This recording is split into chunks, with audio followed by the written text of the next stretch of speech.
नमस्कार मित्रों, हिमाचल प्रदेश जीके 500 प्रश्नों की सुपर सीरीज में आपका स्वागत है। यह सभी प्रश्न परीक्षा की दृष्टि से महत्वपूर्ण होंगे क्योंकि यह पहले किसी न किसी एग्जाम में पूछे जा चुके हैं। आज हम पार्ट 10 के साथ कंटिन्यू करेंगे। अगर आपने इससे पहले पार्ट 9 नहीं देखे हैं तो उनको देख लीजिए, क्योंकि इस सीरीज का एक ही मकसद है कि हर प्रश्न को विस्तार से समझाना, ताकि आप एग्जाम में एक भी प्रश्न छोड़कर न आए। इसके साथ आज के पहले प्रश्न की ओर रुख करते हैं। निम्न में से किसने 1965 में मास्टर क्राफ्ट्समैन राष्ट्रीय पुरस्कार प्राप्त किया? आपके पास ऑप्शन है गीता देवी, सोनी देवी, महेशी देवी और रीना देवी। इसका सही उत्तर होगा ऑप्शन सी, महेशी देवी। अब आपके जहन में यहाँ पर प्रश्न उठ रहा होगा कि 1965 में महेशी देवी को मास्टर क्राफ्ट्समैन का राष्ट्रीय पुरस्कार क्यों मिला? क्योंकि महेशी देवी का जो संबंध था वो चंबा रुमाल से था। इसीलिए 15 अगस्त 1965 में महेशी देवी को चंबा रुमाल के लिए राष्ट्रीय मास्टर क्राफ्ट्समैन अवार्ड तत्कालीन राष्ट्रपति सर्वपल्ली राधाकृष्णन के द्वारा दिया गया। जब हम चंबा रुमाल की बात करते हैं तो चंबा रुमाल से संबंधी हमें कुछ तथ्य पता होने चाहिए।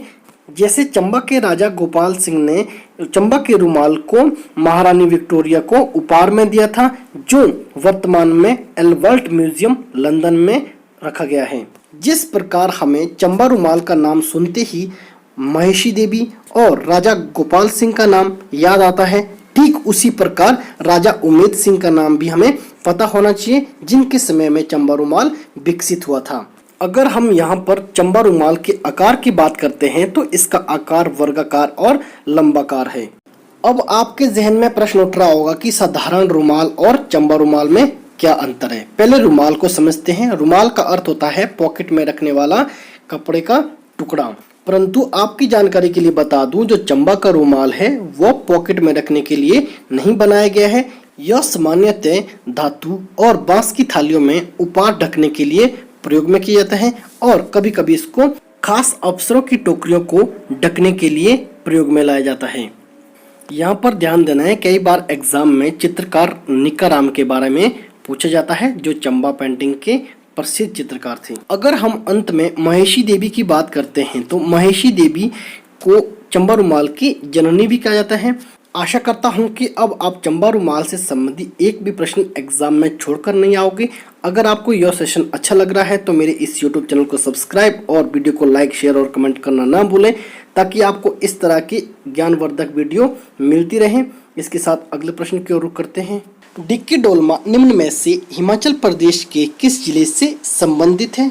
आपके पास ऑप्शन है शिमला, किन्नौर, कुल्लू और मंडी। इसका सही उत्तर होगा ऑप्शन सी, कुल्लू। जब भी एग्जाम में डिक्की डोलमा से संबंधी प्रश्न पूछा जाए तो हमें डिक्की डोलमा से संबंधी कुछ तथ्य पता होने चाहिए। जैसे डिक्की डोलमा भारत की एवरेस्ट पर चढ़ने वाली सबसे यंगेस्ट वुमेन थी, जो 1993 में एवरेस्ट पर गई थी। इनकी आयु तब मात्र 19 वर्ष थी। इससे पता चलता है कि इनका जो जन्म हुआ था वो 1974 में हुआ था। इसके साथ हमें यह भी पता होना चाहिए यह कुल्लू जिले के पचलान गांव से संबंध रखती है, और इन्होंने पर्वतारोहण की ट्रेनिंग मनाली से की थी। जिस प्रकार डिक्की डोलमा हिमाचल प्रदेश की सबसे कम उम्र की एवरेस्ट फतेह करने वाली महिला थी, ठीक उसी प्रकार बिछेंद्री पॉल भारत की पहली महिला थी जिन्होंने एवरेस्ट को फतेह किया था। अगर हम यहाँ पर बिछेंद्री पॉल की बात करें, बिछेंद्री पॉल भारत की पहली महिला थी जो एवरेस्ट पर गई थी, और यह बात हो रही है 1984 की। जिस प्रकार परीक्षा की दृष्टि से डिक्की डोलमा और बिछेंद्री पॉल इम्पोर्टेंट है, ठीक उसी प्रकार संतोष यादव भी इम्पोर्टेंट है, क्योंकि भारत की संतोष यादव एवरेस्ट पर 2 बार चढ़ने वाली एकमात्र महिला है। इसके साथ आज का अगला प्रश्न देखते हैं। घंटाल उत्सव निम्न में से हिमाचल प्रदेश में कौन से जिले में मनाया जाता है? आपके पास ऑप्शन है मंडी, चंबा, लाहौल स्पीति और ऊना। इसका सही उत्तर होगा ऑप्शन सी, लाहौल स्पीति। यहाँ पर ध्यान देना है, कंफ्यूज नहीं होना है। घंटाल उत्सव के साथ साथ एक गोंपा भी है, जो लाहौल का सबसे बड़ा गोंपा है। इस गुरु घंटाल गोंपा को 8वीं शताब्दी में पद्म संभव ने बनाया था। इसके अलावा एग्जाम में बार बार पूछे जाने वाले लाहौल स्पीति के जो गोंपा है, जैसे कि की गोंपा हो गया, ताबो गोंपा हो गया, और तयूल गोंपा, खारदोंग गोंपा और शाशुर गोंपा इत्यादि। अगर हम घंटाल उत्सव के साथ साथ लाहौल स्पीति के कुछ मुख्य उत्सव देखें, जैसे कि पोरी उत्सव हो गया और लोसर उत्सव हो गया, परीक्षा की दृष्टि से दोनों उत्सव बहुत महत्वपूर्ण हैं। इसके साथ आज के अगले प्रश्न की ओर चलते हैं। हिमाचल प्रदेश के किस जिले में पंचवक्त्र मंदिर स्थित है? आपके पास ऑप्शन है सोलन, शिमला, मंडी और किन्नौर। इसका सही उत्तर होगा ऑप्शन सी, मंडी। मंडी जिले में स्थित पंचवक्त्र मंदिर में शिवजी की 10 भुजाओं और 5 सिर वाली मूर्ति है। इसके साथ हमें यह भी पता होना चाहिए कि इस मंदिर को 14वीं शताब्दी में बनाया गया था। इसके साथ उन मंदिरों पर भी थोड़ा थोड़ा प्रकाश डालते हैं जो परीक्षा की दृष्टि से बहुत महत्वपूर्ण है, जैसे श्यामा काली मंदिर हो गया, जिसको हम टारना देवी के नाम से भी जानते हैं। इसके बाद बात करते हैं माधोराव मंदिर, कामाख्या देवी मंदिर, शिकारी देवी मंदिर, भूतनाथ मंदिर और पराशर और मगरूर महादेव मंदिर। ये सभी मंदिर परीक्षा की दृष्टि से महत्वपूर्ण हैं। इनको स्किप करके नहीं जाना है, बार बार रिवाइज करना है। इसके साथ आज के अगले प्रश्न की ओर रुख करते हैं। निम्न में से कौन सा मेला सिरमौर जिले के नाहन में लगता है? आपके पास ऑप्शन है चंचोली यात्रा, छड़ी यात्रा, छड़ियों का मेला और छेशु मेला। इसका सही उत्तर होगा ऑप्शन सी, छड़ियों का मेला। इसके साथ सिरमौर के कुछ मेले देखते हैं जो एग्जाम में बार बार पूछे जाते हैं, जैसे कि रेणुका मेला जो अंतर्राष्ट्रीय मेला है, और रासा और तीज। इसके साथ ऑप्शन की तरफ रुख करते हैं ताकि टॉपिक अच्छे से क्लियर हो सके। चिंचोली यात्रा, जो चिंचोली यात्रा है यो कुल्लू जिले के जगतसुख में मनाया जाता है। यहाँ पर अगर आप यात्रा शब्द से कंफ्यूज हो रहे होंगे तो आपकी जानकारी के लिए बता दूं, यात्रा का मतलब भी मेला होता है। इसके साथ बात करते हैं छड़ी यात्रा की। जो छड़ी यात्रा है यह चंबा जिले के मणिमहेश में लगता है। और अंत में बात करते हैं छेशु मेले की। जो छेशु मेला लगता है यह मंडी जिले के रिवालसर में लगता है। आपने मुझे कमेंट बॉक्स में बताना है कि हिमाचल प्रदेश में तैरते हुए टापू की झील किसे कहा जाता है। इसके साथ आज के अगले प्रश्न की ओर रुख करते हैं। उसने कहा था कहानी के लेखक कौन है? आपके पास ऑप्शन है लालचंद प्रार्थी, मनमोहन सिंह, चंद्रदत्त शर्मा गुलेरी और शांता कुमार। इसका सही उत्तर होगा ऑप्शन सी, चंद्रदत्त शर्मा गुलेरी। जो चंद्रदत्त शर्मा गुलेरी थे ये महान साहित्यकार थे। कई बार प्रश्न कुछ इस तरह से एग्जाम में पूछा जाता है कि हिंदी साहित्य के क्षेत्र में उस व्यक्ति का नाम बताओ जिसको चंद्रदत्त शर्मा गुलेरी अवार्ड से 1986 ईस्वी में नवाजा गया। तो आपका उत्तर होना चाहिए श्री केशव।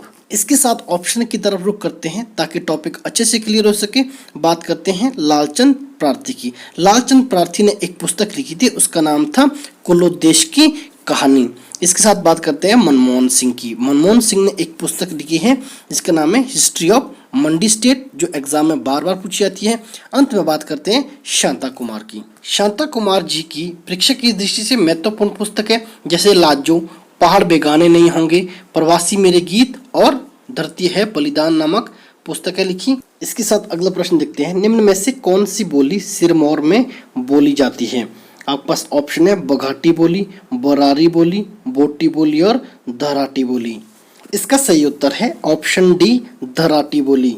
इसके साथ सिरमौर में एक और प्रमुख बोली बोली जाती है जो एग्जाम में बार बार पूछी जाती है, उसका नाम है बिश्वाई बोली।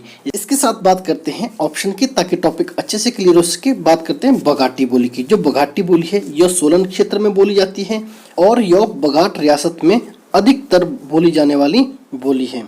जिस प्रकार बघाटी बोली सोलन क्षेत्र के बघाट में बोली जाती है, ठीक उसी प्रकार बगलानी बोली सोलन क्षेत्र के कुनियार और अर्की में बोली जाती है। इसके साथ बात करते हैं भोटी बोली की। जो भोटी बोली है यह लाहौल स्पीति के चंद्रा और बाघाघाटी में बोली जाने वाली बोली है। और ऐसी ही एक बोली है जिसका नाम है गहरी बोली। जो गहरी बोली है यह लाहौल स्पीति के केलोंग में बोली जाती है।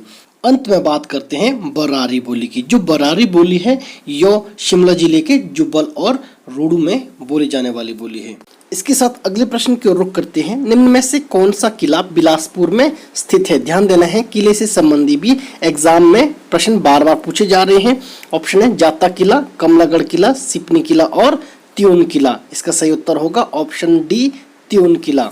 इसके साथ देखते हैं कि बिलासपुर में परीक्षा की दृष्टि से महत्वपूर्ण कौन कौन से किले हैं जो एग्जाम में बार बार पूछे जाते हैं, जैसे रतनपुर किला हो गया और बहादुरगढ़ किला हो गया। इसके साथ ऑप्शन की तरफ चलते हैं ताकि टॉपिक अच्छे से क्लियर हो सके। बात करते हैं जाता किले की। जो जाता किला है यह सिरमौर में पड़ता है और इसको राजा रंजौर ने बनाया था।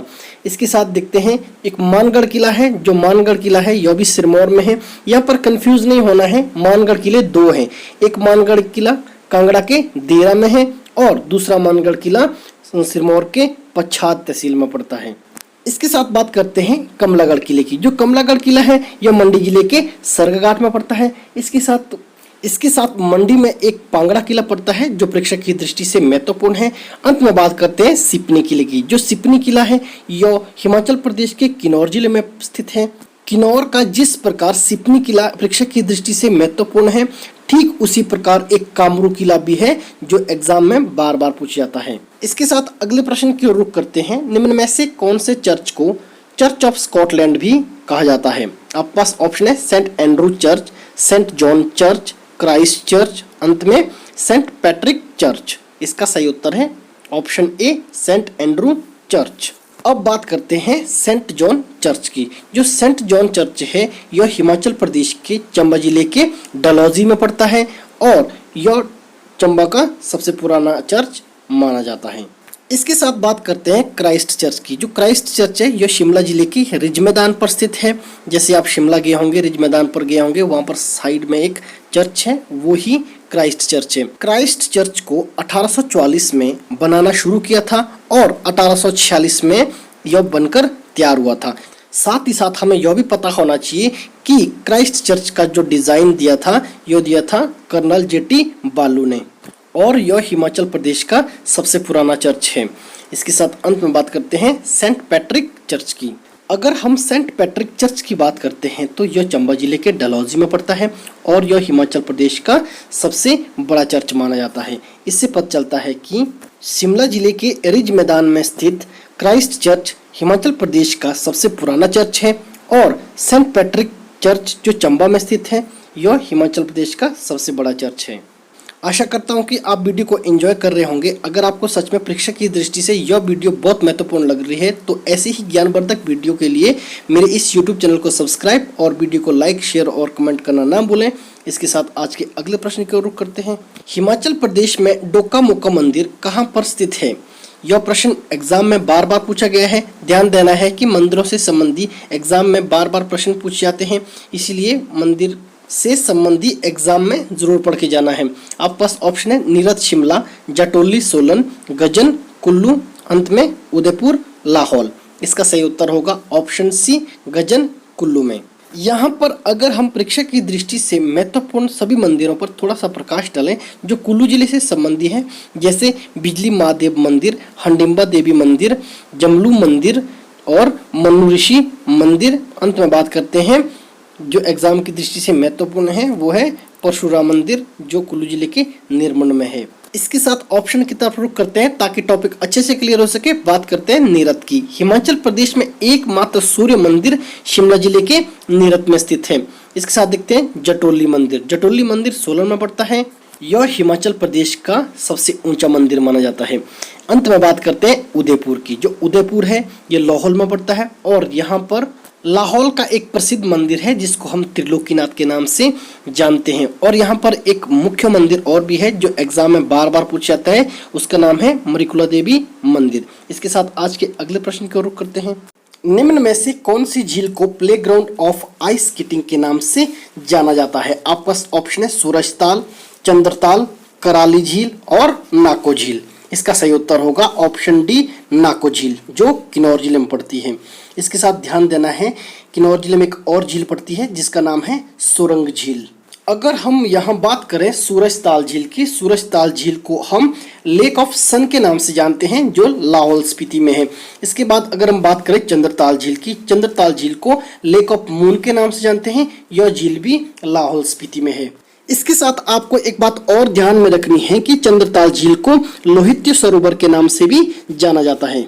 और अंत में बात करते हैं कराली झील की। जो कराली झील है यह शिमला में पड़ती है और इस झील को लेक ऑफ डर्टी वाटर के नाम से जाना जाता है। आपने मुझे कमेंट बॉक्स में बताना है कि हिमाचल प्रदेश में करेरी झील कौन सी जिले में स्थित है। ये सभी जिले परीक्षा की दृष्टि से महत्वपूर्ण है, इसीलिए एग्जाम में झीलों को जरूर पढ़ के जाएं। इसके साथ आज के अगले प्रश्न की ओर चलते हैं। निम्न में से कौन सा चश्मा चंबा जिले में स्थित है? आप पास ऑप्शन है सलोल चश्मा, सुलाव चश्मा, लुनानी चश्मा और सप्तधारा चश्मा। इसका सही उत्तर होगा ऑप्शन डी, सप्तधारा चश्मा। आप सोच रहे हो कि सप्तधारा चश्मा कहाँ है, तो आपकी जानकारी के लिए बता दूं, जो सप्तधारा चश्मा है यो चंबा जिले के पंचपुला में स्थित है। अगर हम यहाँ पर बात करें अन्य चश्मे की जो आपको ऑप्शन के तौर पर दिए गए हैं, जैसे कि सलोल चश्मा, सुलाव चश्मा और लुनानी चश्मा, ये तीनों चश्मे कांगड़ा में स्थित है और परीक्षा की दृष्टि से ये तीनों चश्मे बहुत महत्वपूर्ण हैं। एग्जाम में आजकल बार बार पूछे जा रहे हैं। अगर आप ट्रिक के माध्यम से हिमाचल प्रदेश के सभी चश्मे और झरनों को विस्तार पूर्वक पढ़ना चाहते हैं और ट्रिक के माध्यम से पढ़ना चाहते हैं तो मेरे YouTube चैनल पर विजिट करें। मैं इससे पहले झरनों और चश्मों के बारे में वीडियो बना चुका हूं, आप वहां पर जाके देख सकते हैं। इसके साथ आज का अगला प्रश्न देखते हैं। निम्नलिखित में से कौन सी घाटी को शहद और दूध की घाटी कहा जाता है? आपके पास ऑप्शन है यूल घाटी, पाटन घाटी, दारंग घाटी और चंबा घाटी। इसका सही उत्तर है ऑप्शन डी, चंबा घाटी। आपने मुझे कमेंट बॉक्स में बताना है कि हिमाचल प्रदेश में बंदर घाटी कहाँ स्थित है। इसके साथ ऑप्शन की तरफ चलते हैं ताकि टॉपिक अच्छे से क्लियर हो सके। बात करते हैं यूल घाटी की। जो यूल घाटी है यह हिमाचल प्रदेश के किन्नौर जिले में है और किन्नौर जिले की कुछ महत्वपूर्ण घाटियां हैं, जैसे सांगला घाटी हो गई। इसके साथ हमें यह भी पता होना चाहिए कि सांगला घाटी को बसपा घाटी के नाम से भी जाना जाता है। अगर हम बात करें हंगरंग घाटी और रूपी घाटी की, ये दोनों घाटियां भी किन्नौर की प्रमुख घाटियां हैं। इसके साथ बात करते हैं ऑप्शन की ताकि टॉपिक अच्छे से क्लियर हो सके। बात करते हैं पाटन घाटी की। जो पाटन घाटी है यह लाहौल स्पीति में है और लाहौल स्पीति की दो प्रमुख घाटियां हैं जिनको हम चंद्रा घाटी और भागा घाटी के नाम से जानते हैं। साथ ही साथ हमें यह भी पता होना चाहिए कि भागा घाटी को रंगोली के नाम से जानते हैं और चंद्रा घाटी को हम गारा घाटी के नाम से जानते हैं। और अंत में बात करते हैं दारन घाटी की। जो दारन घाटी है यह हिमाचल प्रदेश के रामपुर बुशहर में स्थित है। आशा करता हूं कि आपने अभी तक मेरे इस YouTube चैनल को सब्सक्राइब और वीडियो को लाइक, शेयर और कमेंट भी कर दिया होगा। साथ ही साथ बेल आइकॉन दबाना ना भूलें, जिससे मेरे आने वाले वीडियो की नोटिफिकेशन आप तक पहुंचेगी सबसे आगे। इसके साथ अगला प्रश्न देखते हैं। परमाणु में स्थित टिम्बर ट्रेल रज्जू मार्ग कौन सी खड्ड पर बना है? आप पास ऑप्शन है जलाल खड्ड, सोन खड्ड, रीना खड्ड और साल खड्ड। इसका सही उत्तर होगा ऑप्शन सी, रीना खड्ड। अब सबसे पहले समझते हैं परमाणु हिमाचल प्रदेश के सोलन में पड़ता है और इसको औद्योगिक घाटी के नाम से भी जाना जाता है। अब बात करते हैं ऑप्शन की ताकि टॉपिक अच्छे से क्लियर हो सके। बात करते हैं जलाल खड्ड की। जो जलाल खड्ड है यह गिरी नदी की सहायक खड्ड है और जो गिरी नदी है यह यमुना नदी की सहायक नदी है। इसके साथ बात करते हैं सोन खड्ड की। जो सोन खड्ड है यह मंडी जिले में पड़ती है और यह ब्यास नदी की सहायक खड्ड है। अंत में बात करते हैं साल खड्ड की। जो साल खड्ड है यह रावी नदी की सहायक नदी है और यह चंबा में पड़ती है। इसके साथ अगला प्रश्न देखते हैं। हिमाचल प्रदेश की दूसरी वर्ल्ड हेरिटेज साइट कौन सी है? आप पास ऑप्शन है कालका शिमला ट्रेन, कांगड़ा किला, ग्रेट हिमालय नेशनल पार्क या इनमें से कोई नहीं। इसका सही उत्तर होगा option C, great Himalayan national park. National park और वाइल्ड लाइफ सेंचुरी के बारे में मैं पहले YouTube चैनल पर वीडियो बना चुका हूं, जो कि मैंने ट्रिक के माध्यम से बनाई है। आप चैनल पर विजिट करके उसको देख सकते हैं। इसके साथ अगर बात करें ग्रेट हिमालय नेशनल पार्क की, यह हिमाचल प्रदेश का सबसे बड़ा नेशनल पार्क है और जिसका क्षेत्रफल 754 वर्ग किलोमीटर है। इस नेशनल पार्क को 1984 में एस्टेब्लिश किया और 99 में इसको राष्ट्रीय पार्क का दर्जा मिला। और साथ ही साथ हमें यह भी पता होना चाहिए 23 जून 2014 को इसको वर्ल्ड हेरिटेज साइट घोषित किया गया। और इसके साथ हमें यह भी जानकारी होनी चाहिए कि ग्रेट हिमालय नेशनल पार्क 32वीं वर्ल्ड हेरिटेज साइट है और प्राकृतिक के लिहाज से यह 11वीं वर्ल्ड हेरिटेज साइट है। जैसे आपको पहले लगा कि हिमाचल प्रदेश की यह दूसरी वर्ल्ड हेरिटेज साइट है और आपके दिमाग में प्रश्न उठ रहा होगा कि पहली वर्ल्ड हेरिटेज साइट कौन सी है, तो आपकी जानकारी के लिए बता दूं, उसका नाम है कालका शिमला रेल लाइन, जो 2008 में वर्ल्ड हेरिटेज साइट में शामिल की गई। इस प्रश्न के बारे में हमें इतना पता होना चाहिए, परीक्षा की दृष्टि से सभी तथ्य महत्वपूर्ण है। इसके साथ आज के अगले प्रश्न की ओर चलते हैं। निम्न में से कौन सी दर्रा लाहौल और भरमौर में स्थित है? अब पास ऑप्शन है कालीचो दर्रा, छोबिया दर्रा, कुक्ती दर्रा और उपर्युक्त सभी। इसका सही उत्तर होगा ऑप्शन डी उपर्युक्त सभी। काली चूत, छोबिया और कुगती दर्रा तीनों दर्रा लाहौल और भरमौर के बीच में स्थित है। इसके साथ लाहौल और भरमौर के बीच में कुछ महत्वपूर्ण दर्रे और भी है, जैसे दुग्गी दर्रा हो गया और शिप्तिंग दर्रा हो गया। लाहौल और भरमौर के बीच में जितनी भी दर्रे हैं उनकी मैं पहले ही YouTube चैनल पर एक वीडियो बना चुका हूं। आप चाहें तो हिमाचल की सभी दर्रों को एक साथ ट्रिक के माध्यम से पढ़ सकते हैं। अगर मैं यहाँ पर बात करूँ लाहौल और भरमौर के दर्रे की, जितनी भी दर्रे हैं उनकी मैंने एक ट्रिक बनाई है। भरमौर से काले रंग की कोयल ने छोटी डाल पर बैठकर लाहौल तक कूक सुनाई। लाहौल और भरमौर के बीच में जितनी भी दर्रे हैं वो सभी दर्रे इसी ट्रिक के माध्यम से कवर की गई है। इसके साथ अगले प्रश्न की ओर रुख करते हैं। हिमाचल प्रदेश में निम्न में से गयास पर्वत शिखर किस जगह पर स्थित है? आपके पास ऑप्शन है कुल्लू घाटी, पांगी घाटी, किन्नौर घाटी और लाहौल घाटी। इसका सही उत्तर होगा ऑप्शन बी पांगी घाटी। इसके साथ हमें यह भी पता होना चाहिए कि पांगी घाटी हिमाचल प्रदेश के चंबा जिले में पड़ती है और चंबा जिले के कुछ महत्वपूर्ण चोटियां देखते हैं जो एग्जाम की दृष्टि से बहुत महत्वपूर्ण हैं, जैसे गौरी देवी का टिब्बा, नरसिंह टिब्बा, बड़ा कंडा और कैलाश चोटी। और कैलाश चोटी को ध्यान देना है, कैलाश चोटी को मणिमहेश चोटी के नाम से भी जाना जाता है। और इसके साथ अगर हम बात करें यहाँ पर पीर पंजाल पर्वत श्रृंखला की, अधिकतर भाग पीर पंजाल पर्वत श्रृंखला का हिमाचल के चंबा में पड़ता है। यहाँ पर एक बात ज़रूर ध्यान देना है कि हिमाचल प्रदेश के दर्रे और चोटियों से संबंधी आजकल एग्जाम में बार बार प्रश्न पूछे जा रहे हैं, इसीलिए हिमाचल प्रदेश की चोटियों और दर्रों से संबंधी जरूर पढ़ के जाएं। इसके साथ अगले प्रश्न की ओर करते हैं। हिमाचल प्रदेश के मंडी शहर की स्थापना किसने की थी? आपके पास ऑप्शन है बाहू सेन, जोगिंदर सेन, अजवर सेन और इनमें से कोई नहीं।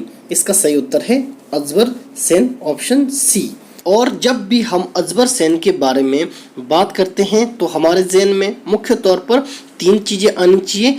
नंबर 1, मंडी शहर की स्थापना अजवर सेन ने की थी। दूसरा, मंडी की शिवरात्रि का शुभारंभ अजवर सेन ने किया था। और तीसरा, मंडी के भूतनाथ मंदिर का निर्माण अजवर सेन द्वारा किया गया था। और इसके साथ हमें यह भी पता होना चाहिए कि मंडी शहर का नाम मंडव्य ऋषि के नाम पर रखा गया। यहाँ पर एक बात ध्यान देना है, कंफ्यूज नहीं होना है कि एक मंडी शहर की स्थापना है और एक मंडी रियासत की स्थापना है। मंडी शहर की स्थापना अजवर सेन ने की थी और मंडी रियासत की स्थापना बाहू सेन ने की थी। अंत में बात करते हैं जोगिंदर सेन की। जो जोगिंदर सेन थे यह मंडी रियासत के अंतिम राजा थे और यह मंडी रियासत के एकमात्र राजा थे जिनको नाइटहुड उपाधि से नवाजा गया था। इसके साथ अगले प्रश्न को चलते हैं। निम्न में से कौन कांगड़ा किले का अंतिम मुगल किलेदार था? आपके पास ऑप्शन है अजुद्दीन खालिद खानी, नवाब सैफ अली खान, नवाब अली खान और अहमद शाह अब्दाली। इसका सही आंसर है ऑप्शन बी नवाब सैफ अली खान। अब आपको कांगड़ा किले का अंतिम किलेदार का पता चल चुका है, तो इसके साथ हमें कांगड़ा किले के प्रथम किलेदार का भी पता होना चाहिए। उसका सही उत्तर होगा नवाब अली खान। इसके साथ बात करते हैं अजुद्दीन खालिद खानी की। जो अजुद्दीन खालिद खानी थे, इन्होंने फिरोज शाह तुगलक द्वारा जो ज्वालामुखी से 1300 पुस्तकें ली गई थी उनका फारसी में अनुवाद किया था। उसके बाद उस ग्रंथ का नाम पड़ा दलाई फिरोज शाही। अंत में बात करते हैं अहमद शाह अब्दाली की। जो अहमद शाह अब्दाली थे, इन्होंने कांगड़ा के राजा गमंड चंद को महाराजा की उपाधि से नवाजा था। यहाँ पर एक बात और ध्यान देनी है, जब कांगड़ा किले का अंतिम किलेदार नवाब सैफ अली खान था, उस दौरान कांगड़ा का राजा गमंड चंद था। इस प्रश्न के बारे में हमें इतना पता होना चाहिए, परीक्षा की दृष्टि से सभी तथ्य महत्वपूर्ण है। और इसके साथ अगला प्रश्न देखते हैं। हिमाचल प्रदेश में काले जीरे की खेती कहाँ पर की जाती है? आपके पास ऑप्शन है सोलन, सिरमौर, किन्नौर और शिमला। इसका सही उत्तर होगा ऑप्शन सी किन्नौर। इसके साथ हमें यह भी पता होना चाहिए किन्नौर में मीठे चुकंदर और केसर भी पाया जाता है। इसके साथ ऑप्शन की तरफ रुख करते हैं ताकि हमारा जो प्रश्न है ये अच्छे से कवर हो सके। बात करते हैं सोलन की। जो सोलन है इसको हम खुम सिटी के नाम से जानते हैं, बोले तो मशरूम सिटी के नाम से जानते हैं। और यहाँ पर एक फसल होती है जिसको हम सोलन गोले के नाम से जानते हैं, वो किसकी फसल है, आप मुझे कमेंट बॉक्स में बताना है। इसके साथ बात करते हैं सिरमौर की। सिरमौर में हिमाचल प्रदेश में सबसे ज़्यादा अदरक पाया जाता है और पूरे देश में सिरमौर का अदरक के क्षेत्र में दूसरा स्थान है। अंत में बात करते हैं शिमला जिले की। कई बार प्रश्न एग्जाम में कुछ इस तरह से पूछा जाता है कि हिमाचल प्रदेश में सबसे ज़्यादा सेब कौन से जिले में पाया जाता है, तो आपका उत्तर होना चाहिए शिमला में। और आज सबसे पहले मैं आप सभी लोगों को तहे दिल से धन्यवाद करना चाहूँगा, क्योंकि आप सभी लोगों ने HPG के 500 प्रश्नों की सुपर सीरीज के लिए बहुत ज़्यादा प्यार दिया है। आशा करता हूँ कि आपको आज की वीडियो भी अच्छी लगी होगी। अगर आपने सच में आज की वीडियो एंजॉय की तो मेरे इस YouTube चैनल को सब्सक्राइब, वीडियो को लाइक, शेयर और कमेंट करना ना भूलें। नमस्कार, वंदे मातरम।